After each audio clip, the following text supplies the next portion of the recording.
നമ്മുടെ പ്രേക്ഷകർ നമ്മൾ ഇനി കൊച്ചി അന്താരാഷ്ട്ര സ്റ്റേഡിയത്തിൽ ചോർച്ച എന്നുള്ള വാർത്തയിലേക്ക് പോവുകയാണ്. ഇന്നലെ ഉണ്ടായ കനത്ത മഴയിലാണ് ഈ ചോർച്ച ശ്രദ്ധയിൽപ്പെട്ടത്. ഇന്നിപ്പം ബ്ലാസ്റ്റേഴ്സിന്റെ മത്സരമൊക്കെ നടക്കാനിരിക്കുകയാണ്. സംഭവം ഇസത്താണ് വിവരങ്ങളുമായി നമുക്കിപ്പോൾ ഉള്ളത്. ഇസത്തെ ഇപ്പോൾ ഈ അവസാനം പറഞ്ഞതുപോലെ ഇന്നിപ്പം കേരള ബ്ലാസ്റ്റേഴ്സിന്റെ മത്സരമൊക്കെ നടക്കാനിരിക്കെയാണ് ഈ ചോർച്ച ശ്രദ്ധയിൽപ്പെട്ടിരിക്കുന്നത്. ഇന്നിപ്പം മഴ ഉണ്ടാകുമെന്നുള്ള മുന്നറിയിപ്പും ഒരുപക്ഷെ മഴ പെയ്തേക്കാം എന്നുള്ള കാലാവസ്ഥാ കേന്ദ്രത്തിന്റെ പ്രവചനവും ഒക്കെ നിലനിൽക്കുന്ന ഒരു സാഹചര്യം കൂടിയാണ്.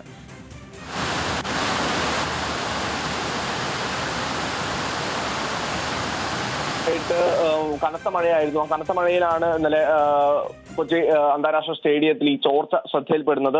നമുക്കറിയാം, ഇതിന് മുൻപും സ്റ്റേഡിയത്തെ ബന്ധപ്പെട്ടുകൊണ്ട് പല തരത്തിലുള്ള വാർത്തകൾ വന്നിട്ടുണ്ട്. പ്രധാനമായിട്ടും ഇതിന്റെ നവീകരണവുമായി ബന്ധപ്പെട്ടുകൊണ്ട്.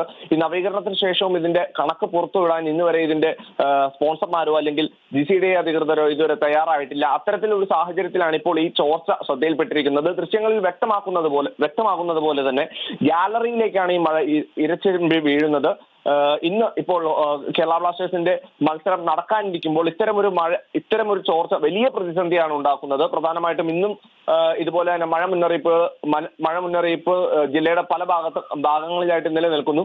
അപ്പോൾ തീർച്ചയായിട്ടും ഇതൊരു പ്രതിസന്ധി ആകും എന്ന കാര്യത്തിൽ ഉറപ്പാണ്. മാത്രമല്ല, ഇവിടെ പ്രധാനമായിട്ടും ശ്രദ്ധിക്കേണ്ടത് GCDA ഇപ്പോൾ നേരത്തെ പറഞ്ഞതുപോലെ തന്നെ വാടക കൂട്ടുന്ന കാര്യവും അതുപോലെ തന്നെ സ്റ്റേഡിയത്തിന്റെ നവീകരണവുമായി ബന്ധപ്പെട്ട് പല രീതിയിലുള്ള വിമർശനങ്ങൾ ഇവിടെ ഉന്നയിക്കുന്ന ഒരു സാഹചര്യത്തിലാണ് ഇത്തരം ഒരു ചോർച്ച എന്നതാണ് ഇതിൽ ഏറ്റവും പ്രധാനപ്പെട്ട കാര്യം.